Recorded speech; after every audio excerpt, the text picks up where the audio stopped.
What think ye of Que Christ? pensez-vous du Christ? C'est avec ces mots que Jésus a confondu les pharisiens de son époque. C'est avec ces mêmes mots que je demande à mes frères et sœurs saints des derniers jours et aux autres chrétiens ce qu'ils croient vraiment concernant Jésus-Christ et ce qu'ils font de cette croyance. La majeure partie de mes citations scripturaires seront issues de la Bible parce que la plupart des chrétiens la connaissent bien. Mes interprétations viendront bien sûr de ce que les Écritures modernes, et particulièrement le livre de Mormon, nous enseignent concernant la signification de passages de la Bible, si ambigus que les chrétiens ne s'accordent pas sur leur signification.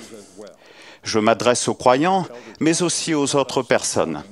Comme frère Callister nous l'a enseigné ce matin, certains qui se disent chrétiens louent Jésus comme étant un grand maître, mais évitent d'affirmer sa divinité. Pour m'adresser à eux, j'ai utilisé les mots de Jésus lui-même. Nous devrions tous considérer ce qu'il a lui-même enseigné concernant qui il était et la raison pour laquelle il a été envoyé sur la terre. Jésus a enseigné qu'il était le Fils unique. Il a dit « Car Dieu a tant aimé le monde qu'il a donné son Fils unique, afin que quiconque croit en lui ne périsse point, mais qu'il ait la vie éternelle. » Dieu, en effet, n'a pas envoyé son Fils dans le monde pour qu'il juge le monde, mais pour que le monde soit sauvé par lui. Dieu le Père l'a affirmé. Au summum de l'expérience sacrée sur le mont de la Transfiguration, il a déclaré des cieux « Celui-ci est mon Fils bien-aimé, en qui j'ai mis toute mon affection. » Jésus a aussi enseigné que son apparence était semblable à celle de son Père. À ses apôtres, il a dit « Si vous me connaissiez, vous connaîtriez aussi mon Père. Et dès maintenant, vous le connaissez, et vous l'avez vu. » Philippe lui dit « Seigneur, montre-nous le Père, et cela nous suffit. » Jésus lui dit « Il y a si longtemps que je suis avec vous, et tu ne m'as pas connu, Philippe? Celui qui m'a vu a vu le Père. »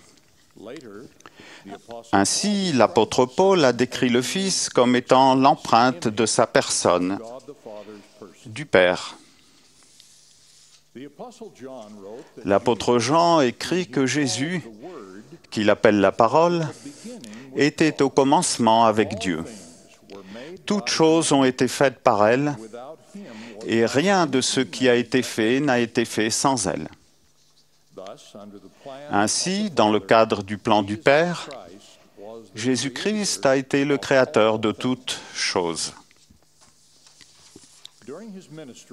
Pendant son ministère en Palestine, Jésus a déclaré qu'il était Jéhovah, le Seigneur Dieu d'Israël. Plus tard, en tant que Seigneur ressuscité, il a exercé son ministère auprès de son peuple sur le continent américain. Il y a déclaré « Voici, je suis Jésus-Christ, dont les prophètes ont témoigné qu'il viendrait au monde. Je suis le Dieu d'Israël et le Dieu de toute la terre. » Il y a bien des années, lors d'une conférence de Pieux, j'ai rencontré une femme qui m'a dit qu'on lui avait demandé de revenir à l'Église après de nombreuses années d'absence, mais qu'elle ne voyait vraiment pas pourquoi elle devrait le faire. Pour l'encourager, je lui ai dit « Lorsque vous réfléchissez à toutes les choses que le Sauveur a faites pour nous, n'avez-vous pas de nombreuses raisons de revenir pour l'adorer et le servir ?» Sa réponse m'a étonné. « Qu'a-t-il fait pour moi ?» Pour les personnes qui ne comprennent pas ce que notre Sauveur a fait pour nous, je vais répondre à cette question en employant ses propres paroles et mon témoignage personnel. La Bible rapporte cet enseignement de Jésus.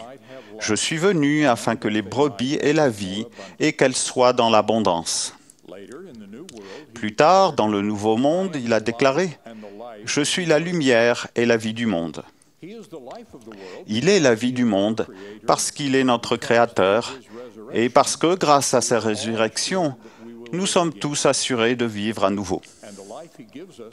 Et la vie qu'il nous donne n'est pas simplement la vie terrestre. Il a enseigné, « Je leur donne la vie éternelle, et elles ne périront jamais, et personne ne les ravira de mes mains. » Jésus a aussi enseigné, « Je suis la lumière du monde.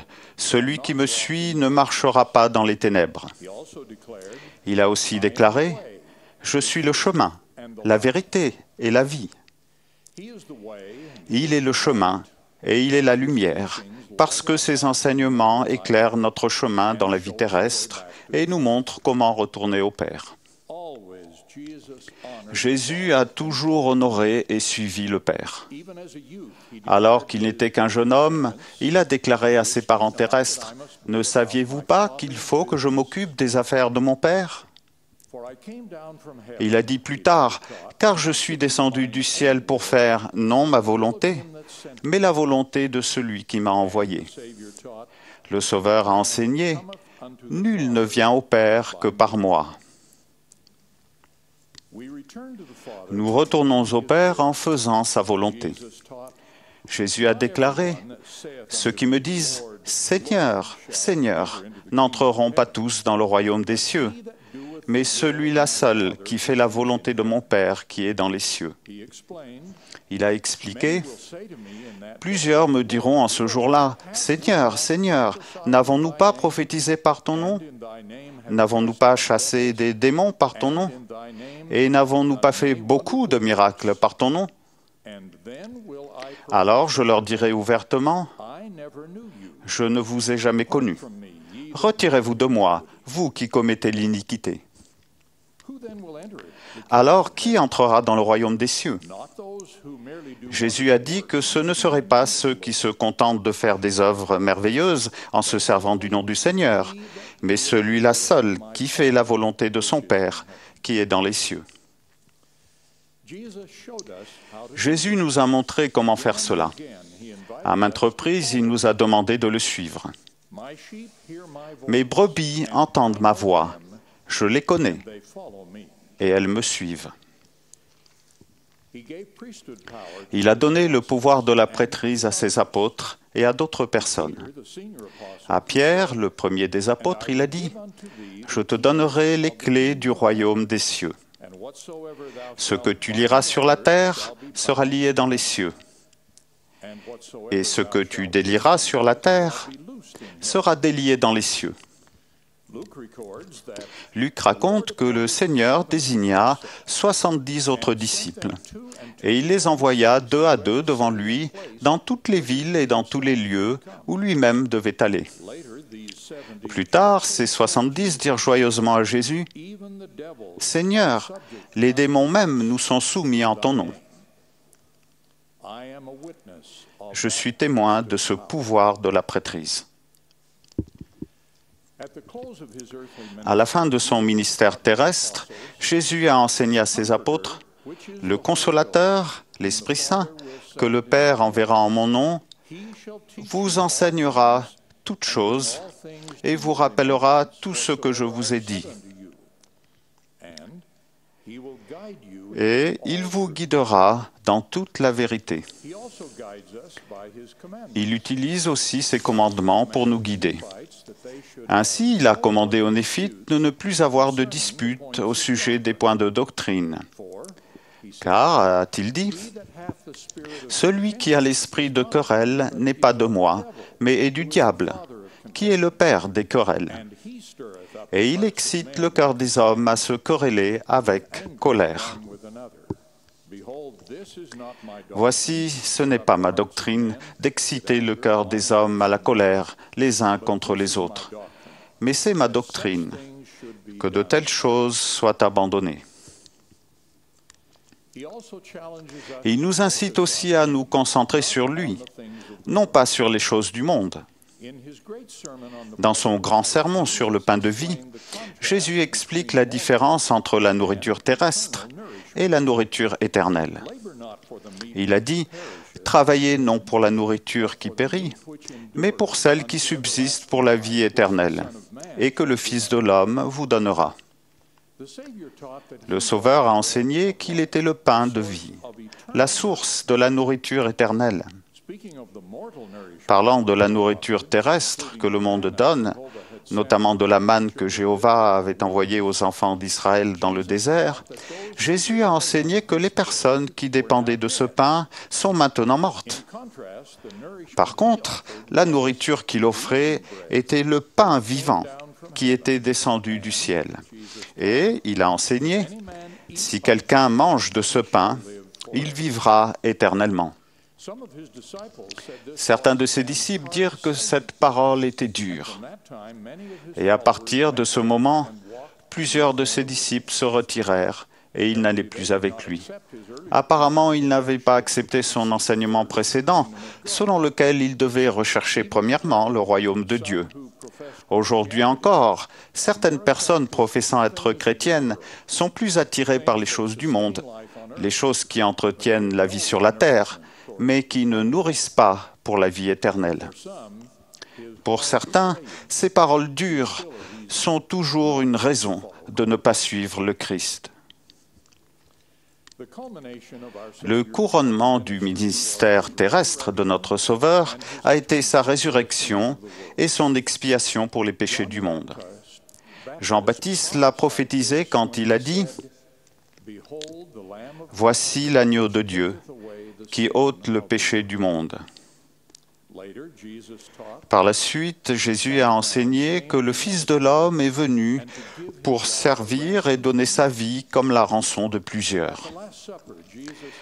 Selon le récit de Matthieu, lors de la dernière scène, Jésus a expliqué que le vin qu'il avait béni était son sang, le sang de l'Alliance, qui est répandu pour plusieurs, pour la rémission des péchés.